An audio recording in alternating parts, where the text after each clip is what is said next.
हम बात करते हैं आज कुछ महत्वपूर्ण फॉर्मूले की बात करते हैं जो कि मेंसुरेशन में प्रयुक्त होते हैं। मेंसुरेशन में हम दो पार्ट में करके मेंसुरेशन को जानते हैं। एक हम पढ़ते हैं 2D डायमेंशन, जिसमें 2D का मतलब हो गया कि केवल लंबाई और चौड़ाई होता है, 2D डायमेंशन। और दूसरी तरफ हम बात करते हैं 3D डायमेंशन। 3D में आप लंबाई, चौड़ाई और साथ में ऊंचाई को देखते हैं। 2D डायमेंशन रहेगा, लंबाई चौड़ाई से रिलेटेड रहेगा, उसमें आपको क्षेत्रफल संबंधित सवाल पूछेगा, परिमाप, विकर्ण पूछेगा। वहीं अगर 3D डायमेंशन रहेगा तो आपको आयतन, वक्र पृष्ठ का क्षेत्रफल, संपूर्ण पृष्ठ का क्षेत्रफल, त्रियक ऊंचाई, इस तरह से सवाल आपको पूछे जाते हैं। आगे देखते हैं हम लोग। क्षेत्रफल में देखिए, क्षेत्रफल में मान लीजिए कि ये फिगर जो बना हुआ है, आप देख रहे हैं ये फिगर बना हुआ है, तो मैं इसको अच्छे से बना देता हूँ। ये फिगर मैंने एक बना दिया, ठीक है, ये बना दिया। तो इसका ये जो फिगर है, ठीक है, इसके अंदर का जो पार्ट है, इसका अंदर का जो इस फिगर में जो अंदर का पार्ट है, ठीक है, उसको, ये जो पार्ट है, ठीक है, अंदर का पार्ट, ठीक है, अंदर के पार्ट को हम क्षेत्रफल कहते हैं। अंदर का पूरा पार्ट जो निकालते हैं वो क्षेत्रफल होता है, ठीक है। और वही हम बात करें जैसे कि परिमाप की बात करें, तो ये मैंने फिगर बना दिया, ठीक है। और इसको देखिए कि इसके जो परिमाप क्या होता है, इस फिगर के बाहरी जो एरिया है, बाहर पूरा का पूरा है, बाहर पूरा का पूरा पार्ट क्या होता है, परिमाप होता है। तो बाहर पूरा का पूरा पार्ट क्या होता है, परिमाप होता है। और अंदर पूरा का पूरा जो है, अंदर क्या होता है, तो क्षेत्रफल होता है, ठीक है। आगे देखा जाए, फिर हम बात करते हैं विकर्ण क्या होता है। विकर्ण देखिए, तो विकर्ण जो होता है, मान लीजिए हमने ये फिगर बनाया, ठीक है। अब विकर्ण क्या होगा, तो विकर्ण होगा कि इसको अगर आपके कमरा में कोई बीचों अगर कोई छड़ रख देनी है, तो उसको ऐसे आप बीचों बीच एक छड़ अपने कमरा में रखोगे, जो सबसे लंबा होगा यही उसका विकर्ण कहलाएगा। यही क्या कहलाएगा, विकर्ण कहलाएगा, ठीक है। तो आप समझ रहे हैं अच्छा से सब। अब हम देखते हैं 2D में क्या क्या पढ़ना है हमें। तो हमें पढ़ना है वर्ग, आयत, वृत्त, त्रिभुज और चतुर्भुज। ये सब 2D डायमेंशन में आते हैं, ठीक है। जिसमें पहला हम वर्ग के बारे में जान लेते हैं। वर्ग, तो देखिए वर्ग के बारे में हम लोग जानते हैं, हमने एक वर्ग बना दिया, ठीक है। तो वर्ग का क्या होता है, नेचर। वर्ग के नेचर के बारे में समझते हैं कि वर्ग का नेचर क्या होता है। इसका जो होता है ना, वर्ग का चारों भुजा बराबर होता है। मान लीजिए ये भुजा है तो इसको भी ए ले लेंगे, ये भुजा है तो इसको भी ए ले लेंगे, इसको भी ए ले लेंगे, इसको भी ए ले लेंगे। तो चारों भुजा बराबर होता है और एक दूसरे को 90 डिग्री पर ये क्या करता है, कट करता है। कितने डिग्री पे कट करता है, 90 डिग्री पे एक दूसरे को कट करता है। तो ये आपने वर्ग का नेचर समझा। अब बताइए, तो मान लीजिए कि मैंने आपको बताया कि लंबाई गुने चौड़ाई रहता है, ठीक है। लंबाई गुने चौड़ाई रहेगा तो क्या होगा, क्षेत्रफल होगा। तो लंबाई गुने चौड़ाई क्षेत्रफल, लेकिन इसमें तो लंबाई चौड़ाई सब बराबर ही है, तो इसलिए इसका क्षेत्रफल क्या होगा बताइए, ए स्क्वायर होगा। समझ गए, तो वर्ग का क्षेत्रफल ए स्क्वायर हो गया। अब बात करते हैं वर्ग के परिमाप का। तो परिमाप मैंने अब तो बताया था कि बाहर से जो उसका जो भी है, बाहर का जो भाग है वही परिमाप है। तो इसमें कितना ए आपको नज़र आ रहा है, 1 2 3 4 ए नज़र आ रहा है, तो परिमाप क्या हो गया, 4a हो गया, ठीक है। अब विकर्ण की बात करते हैं। तो विकर्ण जो है, विकर्ण बताया कि बीचों होता है, तो पूरा विकर्ण होता है। तो अगर विकर्ण पूछे तो कहना है √2 इंटू एक भुजा, √2 इंटू ए उसका विकर्ण होगा, √2 इंटू ए, ठीक है। अब एक तरीका और देखिए, मान लिए कि आपको दिया हुआ है, इसका विकर्ण दिया हुआ है, आपको विकर्ण मालूम है और क्षेत्रफल पूछ दे। अगर आपको वर्ग में विकर्ण दिया है, वर्ग में अगर आपको विकर्ण दिया है, डी दिया है, और आपको क्षेत्रफल पूछ दे, तो आराम से इसका क्षेत्रफल निकाल सकते हैं, हाफ, ठीक है, डी स्क्वायर या डी स्क्वायर बाई 2 कर सकते हैं। विकर्ण स्क्वायर बाई 2 करेंगे तो इसका क्षेत्रफल निकालने का एक और तरीका आपको मालूम हो गया। तो वर्ग का देख लिए, वर्ग का क्षेत्रफल भुजा स्क्वायर, वर्ग का परिमाप 4 इंटू ए, वर्ग का विकर्ण √2 इंटू ए, वर्ग का क्षेत्रफल, फिर अगर विकर्ण मालूम है, डायमीटर मालूम है, तो हाफ डी स्क्वायर हो गया। और आराम से वर्ग से रिलेटेड, स्क्वायर से रिलेटेड सवाल आप बना सकते हैं। अब हम आयत की ओर चलते हैं। आयत, तो देखिए आयत का जो नेचर होता है, हमने आयत बना दिया, ठीक है। आयत में क्या होता है, जो आयत में लंबाई जैसे चौड़ाई है और ये चौड़ाई है, तो ये बराबर होगा, ठीक है। लेकिन लंबाई बराबर होगा, इधर चौड़ाई जो होगा, चौड़ाई भी क्या होगा, बराबर होगा, यानी चौड़ाई अलग होगा, लंबाई अलग होगा। ठीक है, ये लंबाई हो गया तो लंबाई ज़्यादा होगा, लंबाई ज़्यादा होगा। ठीक है, और चौड़ाई जो है, चौड़ाई थोड़ा कम होगा। तो देखिए ये चौड़ाई है, ठीक है, ये चौड़ाई है और ये लंबाई है, ये लंबाई है। ठीक है, तो आयत का क्षेत्रफल क्या होगा आप बताइए आसानी से, तो लंबाई गुने चौड़ाई आयत का क्षेत्रफल हो गया। अब परिमाप क्या होगा, तो देखिए लंबाई क्या है, तो 2 गो लंबाई है। ठीक है, ये लंबाई एक ये है, एक लंबाई ये है, एक चौड़ाई ये है, एक चौड़ाई ये है। तो 2 लंबाई प्लस 2 चौड़ाई। परिमाप तो मैंने बताया था ना कि पूरा बाहर का जो होता है, मैंने बताया था जो पूरा बाहर का जो होता है वो चौड़ाई, पूरा बाहर का जो पार्ट होता है वही क्या होता है, परिमाप होता है। तो ये का ये पूरा पूरा पूरा पूरा ये परिमाप है। तो देखिए यहाँ पर 2 गो ब्रेथ है, मतलब चौड़ाई है, 2L है, 2 लंबाई है। तो देखिए 2L प्लस 2B, अगर यहाँ पर 2 कॉमन लेंगे 2L प्लस B, तो दो जो है A plus B, 2A plus B, 2L plus B, L plus B, इसका क्या हो गया, परिमाप हो गया, आसानी से बन गया। अब हम विकर्ण की बात करते हैं। तो विकर्ण होता है, विकर्ण डायमीटर बराबर root under L square plus B square, L square plus B square. वही अगर चारों दीवारों का क्षेत्रफल पूछ दे, चारों दीवारों का क्षेत्रफल, तो चारों दीवारों का क्षेत्रफल पूछे तो 2 लंबाई जोड़ चौड़ाई, यानी 2 तरफ लंबाई 2 तरफ चौड़ाई तो होगा ही, लेकिन इसमें छत भी होता है तो इंटू H हाइट हो गया। तो 2 लंबाई गुने चौड़ाई इंटू हाइट हो गया। आयत का चारों दीवारों का क्षेत्रफल पूछे 2L plus B, 2L plus B, L plus B into H हो जाएगा। ठीक है, और एक बात याद रखिए कि सभी वर्ग जो होते हैं, सभी वर्ग क्या होते हैं, सभी वर्ग आयत होते हैं, सभी वर्ग आयत होते हैं, इस बात को ध्यान रखिएगा। अब देखते हैं, काफ़ी इंपॉर्टेंट ये सवाल आपको बार बार आते रहता है। तो आप देखिए जब रास्ता बाहर की ओर हो, रास्ता कहाँ हो, बाहर की ओर, ऐसा सवाल आपको आते रहता है कि एक आयत है, बाहर से एक रास्ता बनाया गया। ठीक है, बाहर से, आयत के बाहर से रास्ता बनाया गया, रास्ते का चौड़ाई दिया हुआ रहेगा, रास्ते का क्षेत्रफल पूछ देगा। तो ये काफ़ी आसान है, लेंदी प्रोसेस से तो आप बना सकते हैं, लेकिन ये एक आसान सा तरीका आप याद रख कर के चुटकी में बना सकते हैं। जैसे मान लीजिए कि रास्ते का चौड़ाई जो है उसको यहाँ पर x ले लिया गया है, रास्ते के चौड़ाई को यहाँ पर हमने x ले लिया है, लेकिन रास्ते का चौड़ाई कुछ न कुछ आपको दिया रहेगा। ठीक है, तो जब रास्ते बाहर से रास्ता हो, ध्यान इसमें केवल इतना देना है, जब बाहर से रास्ता हो, बाहर से हो तो यहाँ पर क्या होगा, प्लस होगा। बाहर से हो तो यहाँ पर क्या होगा, प्लस करेंगे। देखिए यहाँ पर प्लस किया गया है, बाहर से रास्ता हो तो प्लस करेंगे और अंदर से रास्ता हो तो माइनस करेंगे। तो 2 गुने चौड़ाई, जो रास्ता का चौड़ाई दिया रहेगा, चौड़ाई को x लेंगे, 2 गुने चौड़ाई। ठीक है, और छोटी कोष्ठ में लंबाई जोड़ चौड़ाई अब प्लस 2 गुने चौड़ाई, बस इतना याद रखना है, 2 गुने चौड़ाई। ठीक है, छोटी कोष्ठ में लंबाई जोड़ चौड़ाई प्लस फिर 2 गुने चौड़ाई कर देना है, और आसानी से सवाल बना सकते हैं। जब रास्ता बाहर से हो, ध्यान रखना है, जब आप देखिए अब वहीं पर जब रास्ता अंदर से हो, यहाँ पर है जब रास्ता भीतर से हो, रास्ता जब भीतर से हो तो वही रखना है, 2 गुने चौड़ाई लंबाई जोड़ चौड़ाई, लेकिन यह माइनस कर देना है, -2x कर देना है, और आराम से सवाल बना लीजिएगा। माइनस कर देंगे, सवाल आसानी से बन जाएगा। 2 तरीका हो गया।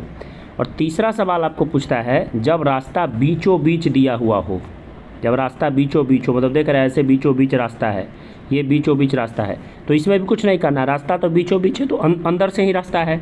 तो यहाँ भी क्या करेंगे, यहाँ 2 केवल हटा देंगे, 2 हटा देंगे और सब बराबर रहेगा x, यानी चौड़ाई। ठीक है, चौड़ाई कोष्ठ बंद करके लंबाई जोड़ चौड़ाई माइनस चौड़ाई, चौड़ाई लंबाई जोड़ चौड़ाई कोष्ठ बंद करके माइनस चौड़ाई, काम खत्म। ठीक है, जो चौड़ाई दिया रहेगा उसको पुट करेंगे और लंबाई चौड़ाई रख के इस सवाल को आसानी से बना लेंगे।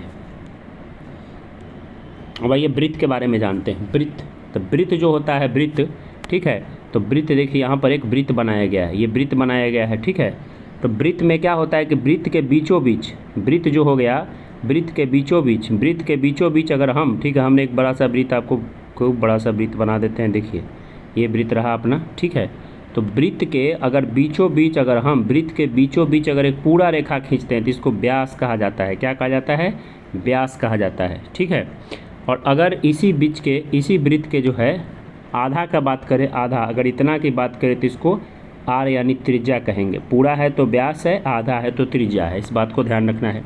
तो वृत्त का क्षेत्रफल होता है पाई। देखिए तो पाई का वैल्यू जो होता है ना 3.14 होता है, ठीक है, लेकिन पाई का मान 22/7 होता है, वैल्यू 3.14 होता है, मान 22/7 होता है। तो वृत्त का क्षेत्रफल पाई आर स्क्वायर क्या होता है, वृत्त का क्षेत्रफल पाई आर स्क्वायर, यानी जो त्रिज्या रहेगा त्रिज्या को रखेंगे, उसको स्क्वायर करेंगे, पाई का मान 22/7 रखेंगे और आराम से सवाल बना लेंगे। अब वृत्त की परिधि क्या होगा, परिधि यानी वही बाहर का, परिधि निकालने के लिए क्या करेंगे, तो परिधि निकालने के लिए यही बाहर का पूरा भाग परिधि होगा, ठीक है, ये पूरा का पूरा परिधि होगा। तो वृत्त का परिधि होगा 2 पाई आर, क्या होगा, वृत्त का परिधि 2 पाई आर होगा, वृत्त का परिधि 2 पाई आर होगा, 2 × 22/7, आर दिया रहेगा उसको निकालेंगे, वृत्त की परिधि निकल जाएगा। अब यहाँ पे आप देख रहे हैं कि इसमें लिखा गया है कि आर का वैल्यू अगर 7 हो तो 154 याद कर लीजिए, आर का वैल्यू अगर 14 है तो 616 याद कर लीजिए।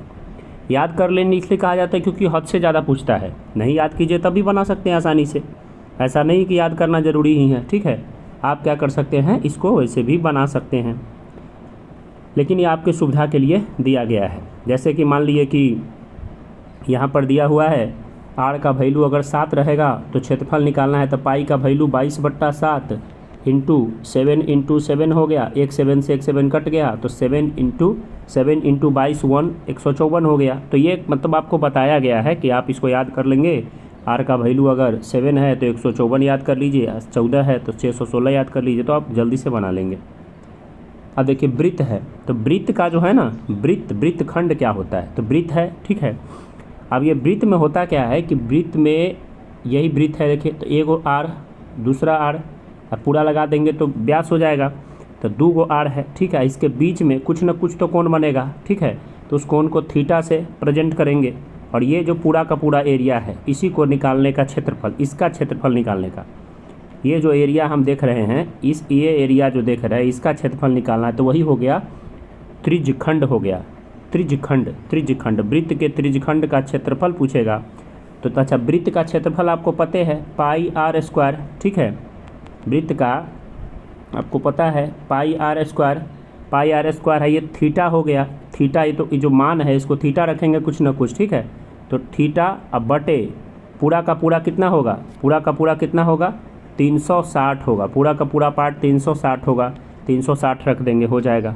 तो पाई आर स्क्वायर, देखिए कुछ नहीं है, वृत्त के त्रिज्यखंड का क्षेत्रफल, तो वृत्त का क्षेत्रफल आपको पता है पाई आर स्क्वायर, थीटा का वैल्यू कुछ ना कुछ दिया रहेगा, मान लीजिए 60 वैल्यू दिया रहेगा, तो नीचे 360 से भाग दीजिएगा तो 1/6 हो जाएगा, तो ऐसे दिया रहेगा मान, तो पाई आर स्क्वायर थीटा बटे 360।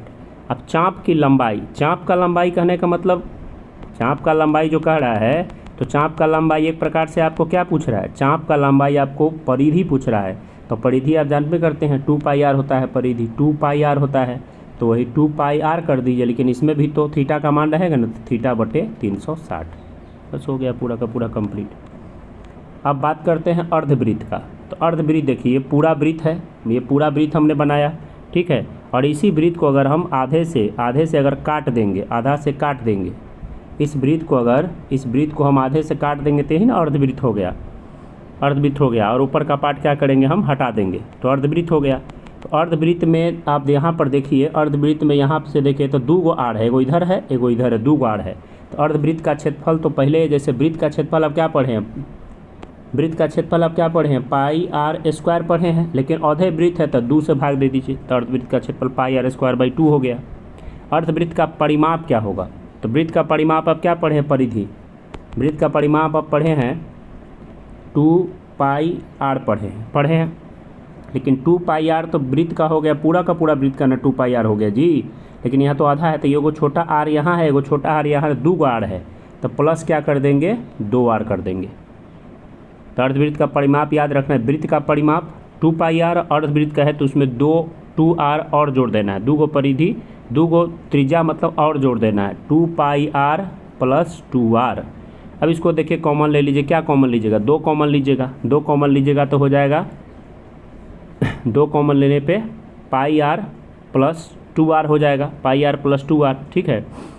यहाँ पर क्या करेंगे, कॉमन ले लेंगे, 2 से 2 कट गया, देखिए 2 पाई आर तो अर्धवृत्त है, यहाँ पर एक मिनट देखिए, देखिए यहाँ पे 2 पाई आर वृत्त का होता है ना 2 पाई आर, तो यहाँ पर आधे वृत्त है ना, अर्धवृत्त का परिमाप निकालना है तो 2 से भाग देंगे, 2 से 2 कट गया, तो पाई आर प्लस 2 आर हो गया।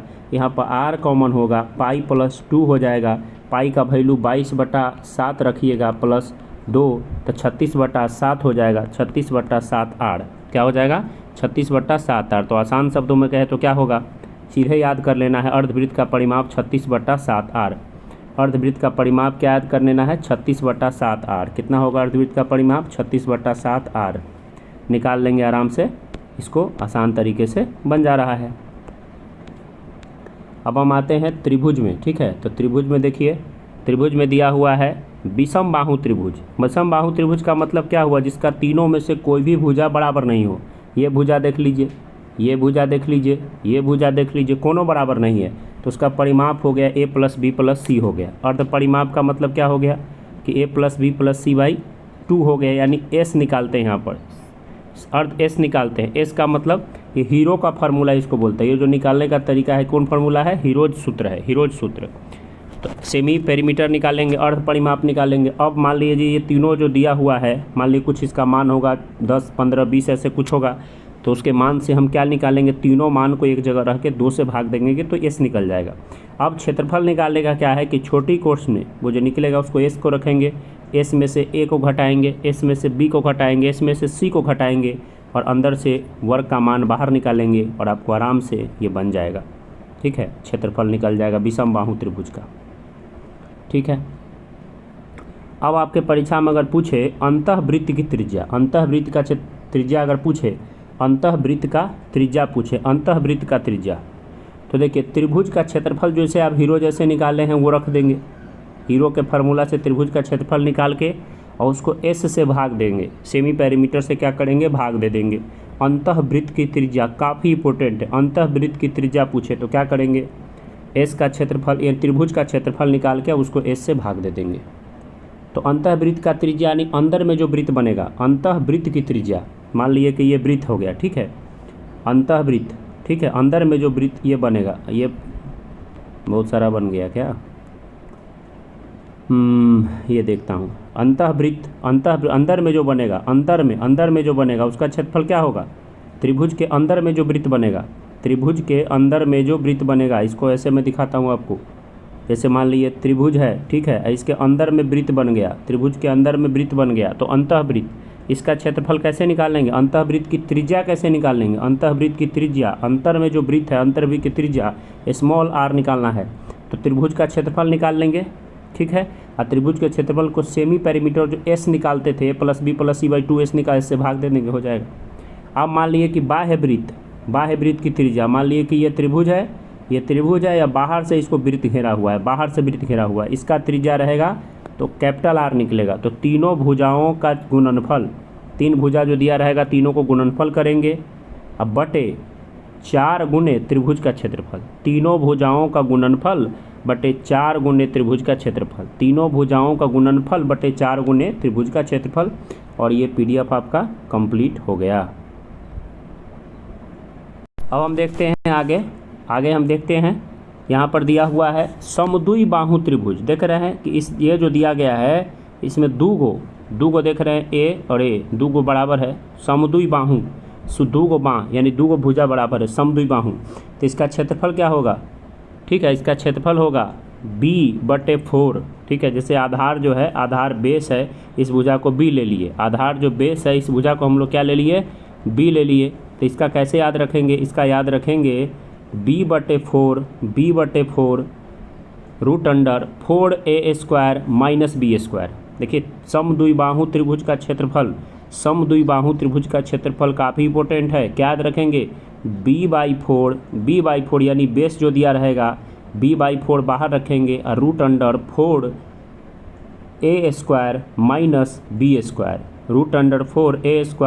- b², इसी प्रकार से परिमाप पूछेगा तो 2 गो भुजा बराबर है तो 2a + b हो गया परिमाप, क्योंकि तीनों बाहर का यही है परिमाप। अभिलंब आपको पूछे, अभिलंब, ठीक है, अभिलंब पूछे तो क्या करना है? अभिलंब का मतलब जो अभिलंब, इस पे जो h डाला गया है, ये अभिलंब है, ये h जो डाला गया है, तो h बराबर अभिलंब बराबर √4a² - b², 4a² - b²/2, 4a² - b² 2, 4a² - b² 2, अभिलंब हो गया, ठीक है। तो ये आपका हो गया कंप्लीट।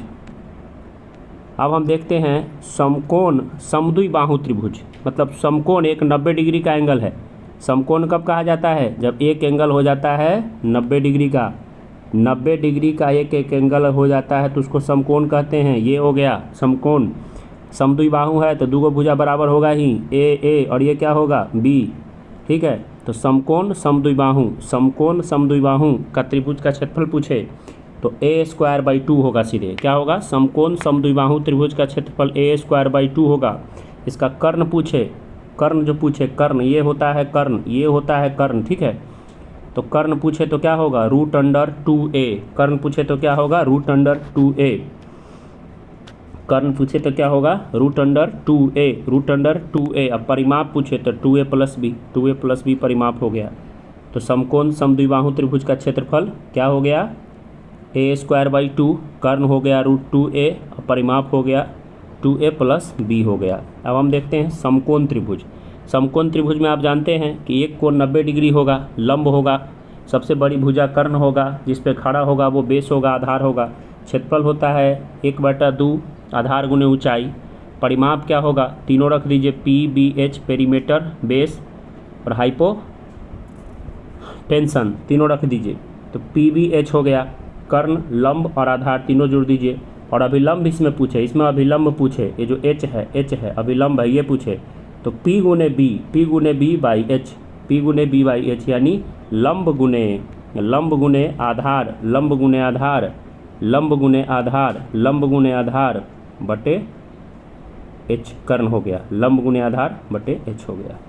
आराम से इसको समकोण हो गया। अब समकोण त्रिभुज के अंतःवृत्त की त्रिज्या पूछे, अंतःवृत्त की त्रिज्या, अंत के त्रिभुज है उसके अंदर में वृत्त बना है तो अंदर में वृत्त बना रहेगा अंतःवृत्त। समकोण त्रिभुज के अंतःवृत्त की त्रिज्या काफ़ी भी आई है। अंतःवृत्त की त्रिज्या तो P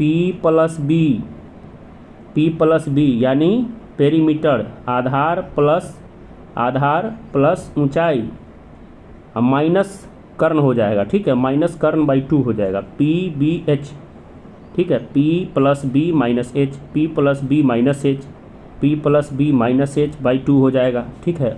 और वहीं अगर परिवृत्त, अगर बाहर में वृत्त बना हुआ है तो H/2 हो जाएगा सीधे। परिवृत्त पूछे तो सीधे हो जाएगा H/2 हो जाएगा, ठीक है। परिवृत्त पूछे तो क्या हो जाएगा, H/2 हो जाएगा, H/2 हो जाएगा। तो अंतःवृत्त का त्रिज्या आपने देखा P + B - H, और परिवृत्त बाहर वृत्त है तो H/2 सीधे हो गया। अब हम देखते हैं समबाहु त्रिभुज, इसमें तीनों भुजा बराबर है। समबाहु में क्या है, तीनों बराबर है तो क्षेत्रफल होता है √3/4 × a²। समबाहु त्रिभुज का क्या होता है क्षेत्रफल, √3/4 × a²। परिमाप होता है 3a, परिमाप होता है 3a क्योंकि तीनों बराबर है। अभिलंब जो H डाला गया है, अभिलंब जो डाला गया है, अभिलंब जो अंदर में डाला गया है H, जो अभिलंब डाला गया, देखिए ये अभिलंब है, ये जो डाला गया है तो √2/a होता है, √3/2 × a, √3/2 × a। अभिलंब क्या होगा, √3/2 × a होगा, √3/2 × a होगा, √3/2 × 1 होगा। अब देखिए इसका अंतःवृत्त का त्रिज्या, इसके अंदर में अगर वृत्त बनेगा, समबाहु त्रिभुज के अंदर में वृत्त बनेगा तो इसका त्रिज्या क्या होगा, a/2√3, a/2√3, a/2√3, a/2√3, a/2√3। और इसके बाहर में वृत्त बनेगा तो सीधे होगा a/√3। तो फिर से एक बार देख लिया जाए, फिर से एक बार पूरा देख लिया जाए समबाहु त्रिभुज। तो बोलिए क्षेत्रफल क्या होगा, √3/4 × a²। परिमाप क्या होगा तो 3a। अभिलंब क्या होगा तो √3/2 × a होगा। अंतःवृत्त का त्रिज्या क्या है, यानी इसके अंदर में वृत्त बनेगा तो a/2√3, अब बाहर बनेगा तो a√3 सीधे हो जाएगा। पाइथागोरस प्रमेय कुछ है, कर्ण स्क्वायर बराबर आधार स्क्वायर प्लस लंब स्क्वायर आप जानते हैं। और ये कुछ आप याद रखिए, देखिए 3 4 5 है, इसके मल्टीपल में गुना कर दीजिए 2 से तो देखिए सीधे आ गया 6 8 10 हो गया। फिर इसको 3 से गुना कर दीजिए तो 9 12 15 हो गया। 4 से कर दीजिए तो 12 16 20 हो गया। इसी तरह से एक और पाइथागोरस प्रमेय 5 12 13 होता है, इसको डबल 2 से गुना कीजिए तो 10 24 26 हो गया। 3 से गुणिए तो 15 36 39 हो गया। फिर 7 24 25 एक होता है, 8 15 17, 8 15 17 16, तो इसका 2 से गुना कर दीजिए 16 30 34 हो गया। 3 से कर दीजिए तो 24 45, 51 हो गया। तो ये कुछ आपको ट्रिपलेट भी याद रखना है। और इस प्रकार से इतने कम समय में मैंने काफ़ी इंपॉर्टेंट जो मेन फॉर्मूले हैं मैंने आपको रिवीजन कराया, इसको आप याद रखेंगे तो 2D डायमेंशन के सवाल आपसे नहीं छूटेंगे। मैं अगले वीडियो में 3D डायमेंशन के बारे में आपको बताने का पूरा कोशिश करूँगा।